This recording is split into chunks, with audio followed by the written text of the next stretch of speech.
Hi everyone. This video is to walk you through the Wasteland. And a Wasteland is something that if this was a lecture course, we could spend days on. So bear with me as I try to do my best to move as quickly through this. But the Wasteland was written by T.S. Eliot, and in conjunction with Ezra Pound. T.S. Eliot and Pound tend to go hand in hand because they knew each other. They wrote together. They wrote quite often things back and forth between each other. So the Wasteland, as you can see, is dedicated to Pound. And quite often, if this was a longer course, you would read the Wasteland and then you would read the Pound's The Cantos in conjunction as a comparison.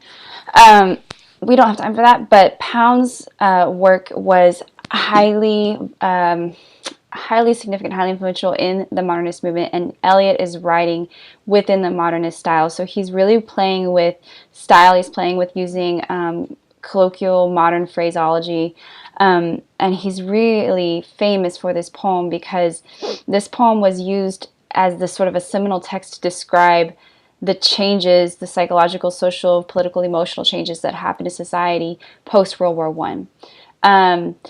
So this is sort of the effects of World War I, of what they're seeing as the effects of World War I on the populace. So again, written in 1922,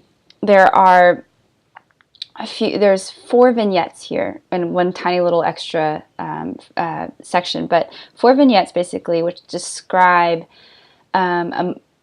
multiple issues in society post World War I. So I kind of want to help you see what those issues were and how he splits them up. The first one is the burial of the dead. Now, the thing about Eliot is, throughout this poem, he's had his own notations and annotations that we have studied in scholarly work. So there's so many references, so many things that you could divulge into. I'm going to do my best to touch on a lot of them, but I really suggest, this is one of those cases where I really suggest that you read if you'll see, I have notes all over this text, and I have used the notes on the bottom, the footnotes. If you bought the book, I suggest you annotate in the book because this is something that is really complex. So we're going to start with section 1, which is the burial of the dead. And basically what we have here is a woman who is talking about being part of this upper crust aristocratic family. And she makes it very clear that she's German and not Russian. So think about this post World War I. And we have this sort of, in all of this, you have this spiral effect where things start with a form or a structure and they sort of spread out and become fragmented. So what he does is he starts with this semi-normal rhyme scheme.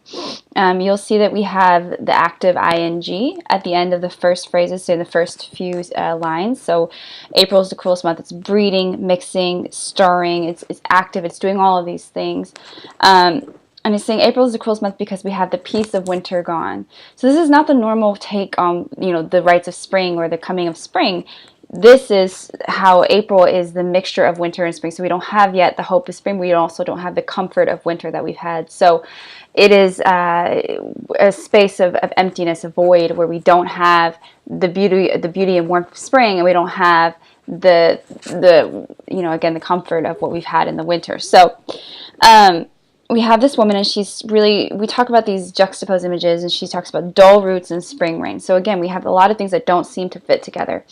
And she's talking about all these German places, and she says in a German phrase, he says, I am not Russian, I am certainly German. The Bin gar kein Russen. I don't speak German, I speak Dutch, but I do my best.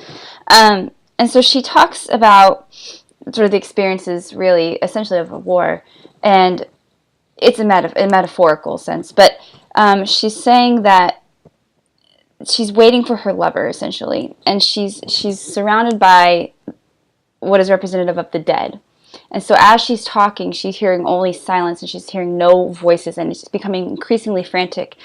She's starting to lose her mind a little bit. So we have tons of references here to biblical passages, classical works, Ovid, Metamorphosis, Shakespeare, Bible. So Son of Man comes, line 19, she says, who out of the stony rubbish, Son of Man? So she's talking about Jesus, and that comes from Ezekiel. You cannot say or guess, blah, blah, blah. And there's references here to Ecclesiastes on line 23. And basically we have this idea of this wasteland, and there's nothing there. There's only dust and rock. And she goes into this spiral where she talks about the fear. She says, I will show you the fear and a handful of dust. And she goes into this German phrase, which actually is from Tristan and Isolde. And this frantic tone sets in. And she's talking about these dead person, and she says, you gave me these hyacinths, they called me the hyacinths girl. When we came back, speak, my eyes have failed, I was neither living nor dead, I knew nothing, looking to the heart of the light, the silence. So we have this state, the idea of the wasteland is a state between living or dead.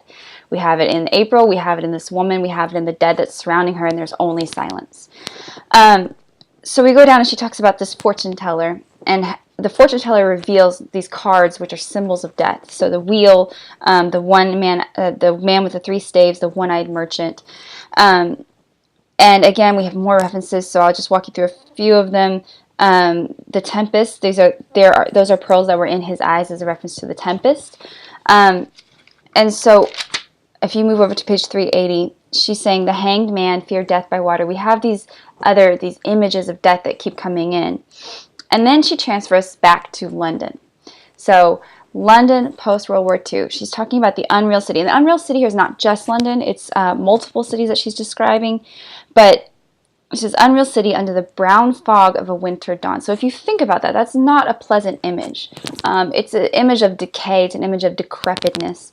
And she says, the crowd is over the London Bridge. And basically, she said, I had not thought death had undone so many. So I didn't realize the magnitude of death in the war. And we have these sort of mourners on the street on the Thames, and they're mourning the loss of life from World War I. She said, I didn't think about how much death there was. And then she goes back into this sort of a little bit chaotic, a little bit insane discussion at the end, where it seems she's kind of gone mad at the sight of all of this death. And she says, you know, who you were, Stetson, there, I'm talking to you. Stetson, you were the one with me at Mail. She's talking as if she were the soldiers who were seeing each other. And then she references this idea of the corpse planted in the garden, which is also a classical reference. You can look on the bottom. But it's a shocking image, the idea of a corpse in a garden. So we have this idea of life trying to regrow from death. So if we go down to the Game of Chess, section 2, the Game of Chess comes from a poem by Thomas Middleton, where the idea of this chess game is used as the idea of seduction. So we're talking about sort of the sexual depravity and the moral depravity that has set in. And simultaneously, a lot of people believe that this section is a reference to Eliot's own decaying marriage at this point. So the title from Middleton comes from this idea of a game of chess where the mother-in-law is too distracted by the game, and she doesn't see that her daughter is being seduced by a negative figure over in the corner. So we have this idea of the game of chess. The Burnished Throne comes from Antony and Cleopatra. We have 2 players, and these 2 women are sitting around playing this board. They're playing the game of chess because they're waiting for one of them, the other one's lover. And as they wait, she becomes more and more frantic and disjointed as she starts to fear that he's not coming, as sort of this relationship disintegrates. And in the first section on page 381, we have a very long section where she's talking about all these sensory images and how they're essentially overwhelming her. So I want you to kind of notice how the tone of that section really builds and builds and builds until it feels like the reader is almost overwhelmed by the sensory images. So we have light, we have the satin cases, we have smoke and flames, and the green and orange on the coffered ceiling. And all of these suggest that not only are they wealthy, but that they're not using all of the things around them. So we have this woman who's sitting in the middle of all of these things, and she's overwhelmed by the sensory intake from all these different things. So finally, she says, they filled all the desert with this voluble voice, and still she cried, still the world pursues, jug, jug to dirty ears. And jug, jug is supposed to be a reference to the Nightingale's Call in Elizabethan literature, or early modern literature. And that will come back in a little bit. And so we have this woman, and until she starts going crazy waiting for this lover, and at the end of this section, she says she's staring at the wall, the forms on the wall, until the room is enclosing on her, and you see firelight, you see her hair spread out in fiery points until she's crying, and then she says, glowed into words, and then would be savagely still. And she says, speak, speak, speak, why do you not speak? Speak, what are you thinking of? Tell me, speak.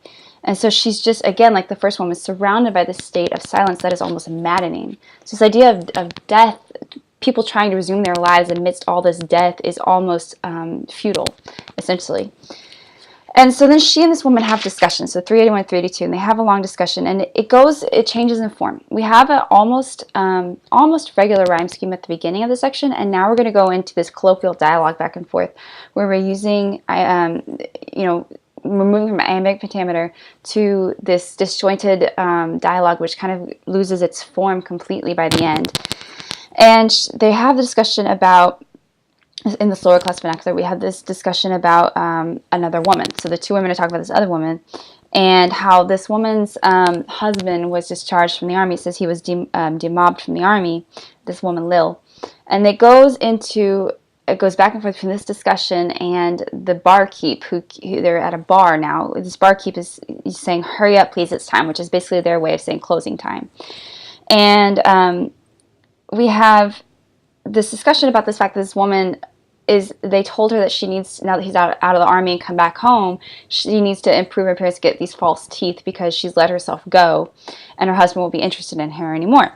And then they discuss the fact that this woman said that she doesn't want her husband to be interested in her anymore. So he's come back and he's so eager that he won't keep his hands off her, and she doesn't want to get pregnant again. She's had 5 kids already. So she's asked the doctor for a pill to have an abortion. And so you have a lot of discussion of socially unacceptable things here. You have, forced sexuality. You have the discussion of these two sides of sexuality of these women. So one is sort of a repressed, old-fashioned sexuality, and one is a modern sexuality of freedom. They're telling her, if you don't do this, he's going to go out and find somebody else. And she's saying, "Good, I don't want him anymore." So it's a really interesting discussion as far as what Eliot's putting forth as what is modern sexuality, and what is moral depravity that's happening in this period of time now that we have this death and destruction, and what is the point of moral sexuality anymore, essentially, is what he's saying. So that's section 2. Section 3 is called the Fire Sermon, which is it gets its title from a Buddhist sermon, and it's about giving up earthly possessions. And sort of this burning of the fire, burning of your sins, and cleansing yourself, basically. So we have this idea of the wind. We have the Thames, and we have again this first 2 stanzas really are known as sort of be the description of the ultimate wasteland for Eliot. So what is the ultimate wasteland? We have the Thames, and we have this emptiness, right? There's empty, no sign of society, no sign of life. There's emptiness. It says the nymphs are departed, summer is over. So this period of happiness is gone, and we have nothing but barren wasteland, essentially. And he has this idea that we're sort of running out of time. At the beginning of the first stanza, he says, "But in my back a cold blast I hear, the rattle of bones, and the chuckle spread from ear to ear." So I feel like I'm essentially being chased. This idea of cold death is always coming at me. And so we have this rat coming through and destroying this sort of beautiful vegetation along the Thames.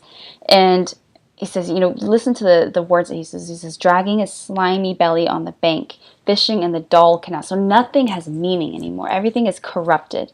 And that is what the wasteland is to Eliot. So we have lots of references again. We have references to the Tempest here. We talks about musing upon the king, my brother's wreck. On the page, line 191. If you flip it over to 384, he talks about these white bodies naked on the low, damp ground. Now, this is again a reference to sexual depravity, or it's also a reference to the idea of these corpses, death all around. So he's intermingling sexual depravity and death in this sort of grotesque imagery, and this really is the ultimate wasteland. So these bones, we have these idea of moral debasement. So what he walks us through here is something that is really kind of uncomfortable. And he talks about, he brings in these different references to these, the way that society is debased at this point. So he talks about this body song, 384, BAWDY. Line 201, he says, "They wash their feet in soda water." This was a song that was popular a lot in World War I with soldiers, and it was about sexually debasing a woman. And then he goes down, he talks about this he said, so rudely forced to row. And what this is a reference to a classical Greek myth. Philomela was essentially forced on by Tereus, and she was so heartbroken that she transformed into a nightingale. And then again, I told you the nightingale song comes back in. The Jug Jug is the nightingale song. It's supposed to be her lamentation of being raped by this figure.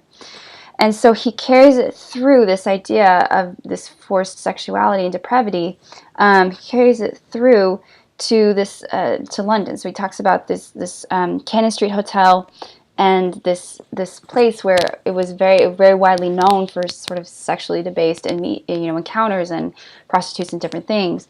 And he's saying, he goes on to talk about this old man, and he has this man who's juxtaposition, and he's again another classical figure, and he's a man who has both sides of sexuality, so he is man and woman.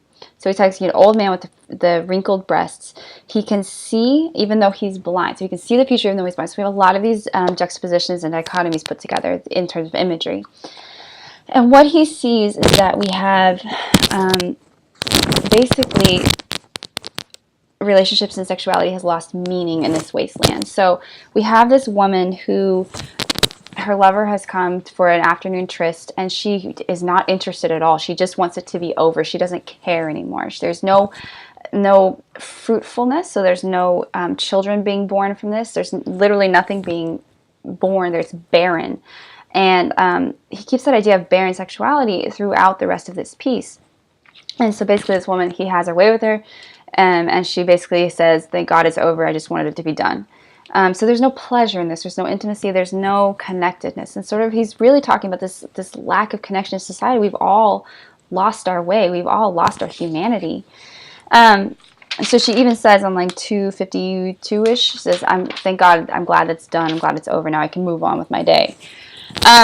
So then he goes into this idea of, on 386, he talks about this idea of music, and he brings up the lovers. So the lovers here are Queen Elizabeth and the Earl of Leicester, who we're pretty sure were lovers, even though she was, the Virgin Queen. Again, the Virgin Queen because she was never wanted to have a child or a husband, because she didn't want anyone to take her role as queen or her power as queens, because if she was married, she would have had to give up her power to the male, so it would have been the king.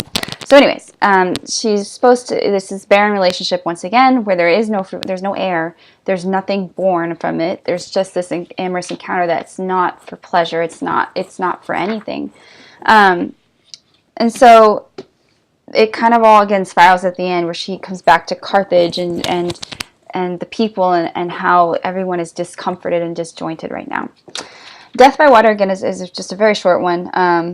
Section 4, it's like 8 lines. And she basically talks about this water that's turning. It's this image of a whirlpool, ever turning, and we have people being mixed and people being changed. We have Gentiles and Jews and everybody put together is what he says. And it's, again, an area of death. It's bones beneath the water. So there's not much to that one. But the last one is What the Thunder Said. So What the Thunder Said comes from this idea of these Hindu fables called, I'm going to butcher it, but it's Upanishads, I believe. And this is really the most significant section. So Death by Water, we start with this idea of this man, and we have, we have I'm sorry, I was on the wrong section. Section 5. We have the torchlight on the red, sweaty faces. So we have this idea of agony and defeat. And we have this idea of emptiness and absence. So he brings up Christ in the first stanza on 388. He says, he who was living is now dead, and we who were living are now dying. So this idea of man is dying, because we have this reverse idea with Christ being he who was dead is now living.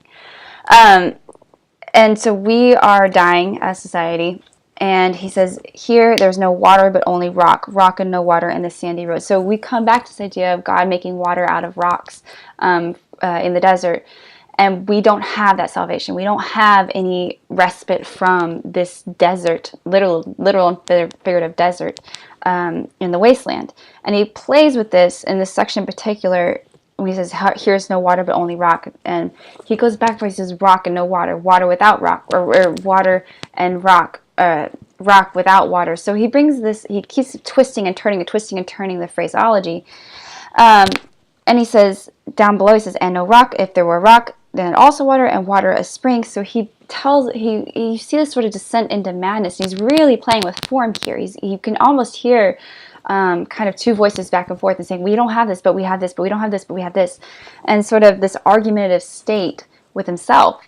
And he brings up this onomatopoeia, drip, drop, drip, drip, drop, but there is no water. So we hear the sounds, we have the temptations, we have the idea, but we don't have salvation from this wasteland. And so we have this sort of delusional state. He talks about this man, this hooded man, which essentially you could also do as a reference to Christ on the road to Emmaus, where he wasn't recognized by the prophets. And we have this, sorrow and weeping and destruction. This ultimate wasteland is brought up here. We have this lamentation and these hooded hordes swarming over the plains. And so everything he's talking about is this horrific end of times imagery. And that's what a lot of people thought World War I was. They thought it was the end of times. There had never been destruction on that level.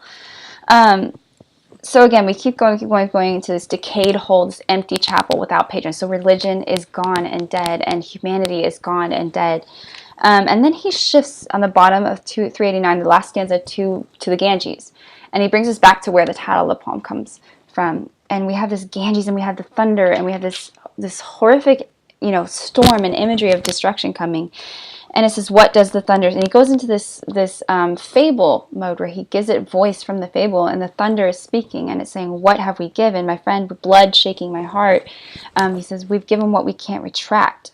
And so we've given this world something horrific and awful, and we can't take it back. There's nothing we can do to undo the death and destruction and horrificness that was World War I. And so he ends by sort of bringing everything together, and he has, the fables. He has old British song, London Bridge is falling down, and we have these ideas and these images, and everything's kind of coalescing at once. And he ends with the ultimate, what he says is shanti, shanti, which is this idea of ultimate resignation. So we've given up, we've given in to the wasteland. Okay, so that was a lot. Hopefully you got enough out of that. Sorry it was very, very long, but I'm going to go ahead and have you move on to your assignment, and let me know if you have any questions about this.